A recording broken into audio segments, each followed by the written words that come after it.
Господине Туркалј, вие ги водевте преговорите на Хрватска за едно од најважните поглавја, тоа е поглавието 23 за правосудство и основни права. Какви беа условите за преговарање тогаш, а какви се сега? Dobar dan. Da, ja sam vodio poglavlje 23 i 24. To su danas dva najvažnija poglavlja. U naše vrijeme, kroz pregovore Republike Hrvatske, ta dva su se poglavlja konačno iskristalizirala kao ona o kojima ovisi ulazak države u članstvo Europske unije. Danas su ta dva poglavlja sa novom metodologijom dobili dodatnu težinu jer o njima ovisi cijeli napredak pregovaračkog procesa. U slučaju stagnacije, znači čak ne nazadovanja, nego samo stagnacije, Komisija može predložiti da se zamrznu pregovori.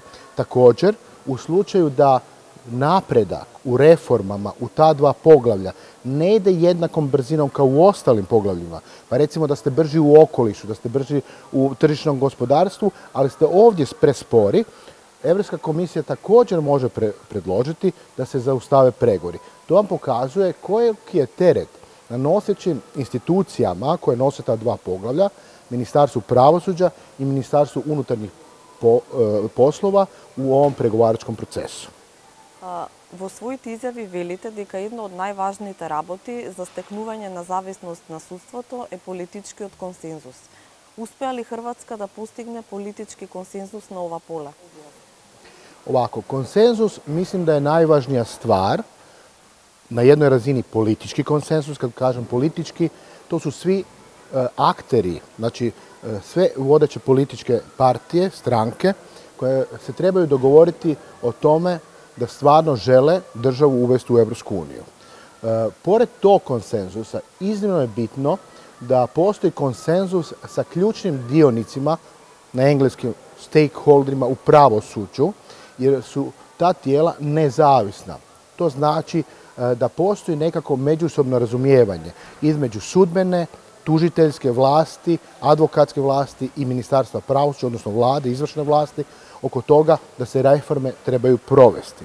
Mislim da ovdje za ilustraciju bih rekao da prije početka ili na samom početku pristupnih pregovora mi smo bili suočeni s velikim problemom da je svaka institucija, recimo u progonu organiziranog kriminala i korupcije, upirala u prst u slabosti druge institucije. Što znači policija u tužiteljstvo, tužiteljstvo u policiju ili sud u oboje, da ne rade dobro svoj posao. Jednom kad je to prestalo i kad su počeli surađivati, a ne optuživati, mi smo onda mogli provesti reforme. Хрватска веќе 11 години членка на Европската унија. Што се смени во оваа една деценија и повеќе, кои придобивки најмногу ги почувствува граѓаните?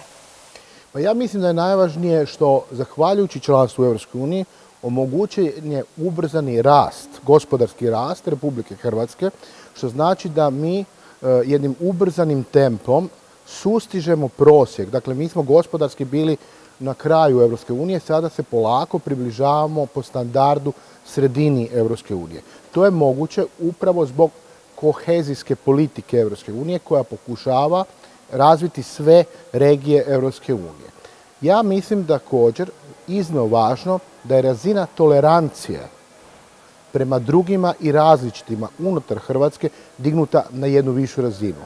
Također, vjerujem da je osjetljivost na korupciju, nepotizam i slične pojave puno veća i da građani puno teže podnose takve pojave.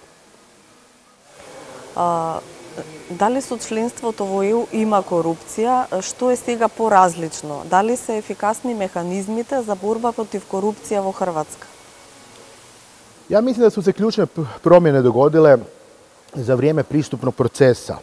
Dakle, tada je postojala stvarna odlučnost da se počne sučeljavati sa problemom korupcije.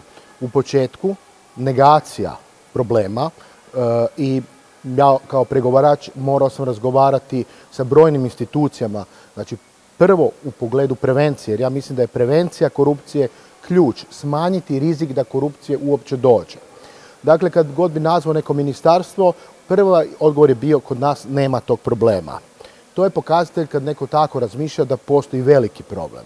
Nakon što se pređe ta faza, onda se kreće u traženje rješenja kako smanjiti mogućnost da do korupcije dođe i konačno naravno jačanje represivnog aparata. Tu mislimo naravno na policiju, tužiteljstvo, sudove, da budu osposobljeni efikasno procesuirati korupciju. U Hrvatskoj nakon članstva mi ne možemo reći da nema više korupcije. Ono što možemo svjedočiti da u proteklom mandatu vlade je niz ministara bilo procesuirano za različita djela kriminala ili korupcije. Što znači, premda su ministari, premda su na pozicijama moći, to nije spriječilo tužiteljstvo da pokrene određene procese. Mislim da je to isto pokazatelj jednog višeg stupnja razvoja borbe protiv korupcije. Кажете ми, кои искуства ќе ги препорачате на Северна Македонија во областа на реформите на правосудството и владењето со правото? Pa ja bih rekao na neki način da kada se pokuša razmišljati o tome ili kad se govori o ispunjavanju kriterija za članstvo u EU, da ipak primarno treba razmišljati o tome kada se reformira pravosuđe, da se ono reformira za vlastite građane. Biti iskren u tim reformama i stvarno iskoristiti ovaj proces da se učini pravosuđe funkcionalnije, nezavisnije, nepristranije. Dakle, da ono bude na usluzi građana. Mi često smo imali osjećaj da ispunjavaju se neke uvjeti samo da bi se zadovoljila Europska unija. Ako se to radi, to je pogrešan motiv, jer u stvari neće Europska unija primarno koristiti usluge vašeg pravosuđa, nego će vaši građani. Господине Туркалј, ние како и Хрватска исто така сме во предизборен период.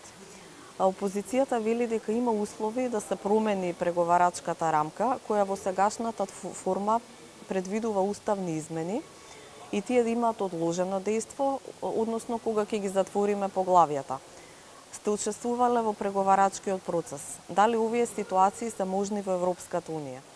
Dakle, ovako, ovisi naravno što je želja Makedonije. Da li vaša politička elita želi da Makedonija uđe ubrzano u Europsku uniju ili želi, dakle, pregovarati o ponovo pregovaračkom okviru, što znači vraćati proces na početak. Teorijski sve je moguće. Naravno, kad se pregovara, uvijek treba voditi računa da se pregovara sa 27 država članica. Vi ste svjesni koliko je teško bilo postići dogovor oko otvaranja pregovora za Makedoniju.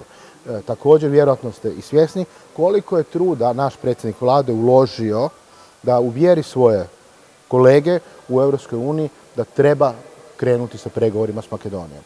Otvarati tu priču još jednom znači vratiti stvar na početak. Time znači možda za Makedoniju izgubiti još mnogo godina. Господине Туркалј, ви благодарам за интервјуто што го дадовте за МИА. Puno hvala.